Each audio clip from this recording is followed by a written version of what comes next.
جو لوگ خیرات کرنے والے ہیں، مرد بھی اور عورتیں بھی، اور اللہ کو نیک نیتی سے قرض دیتے ہیں، ان کو کئی گنا ادا کیا جائے گا اور ان کے لیے عزت کا صلہ ہے۔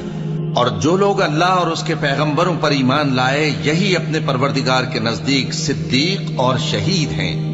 ان کے لیے ان کے اعمال کا صلہ ہوگا اور ان کے ایمان کی روشنی بھی ہوگی۔ جن لوگوں نے کفر کیا اور ہماری آیتوں کو جھٹلایا،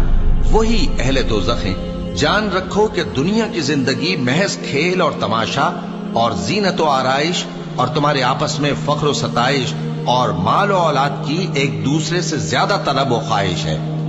اس کی مثال ایسی ہے جیسے بارش کہ اس سے اگنے والی کھیتی کسانوں کو بھری لگتی ہے، پھر وہ کھیتی خوب زور پر آتی ہے، پھر اے دیکھنے والے تو اس کو دیکھتا ہے کہ پک کر زرد پڑ جاتی ہے، پھر چورا چورا ہو جاتی ہے، اور آخرت میں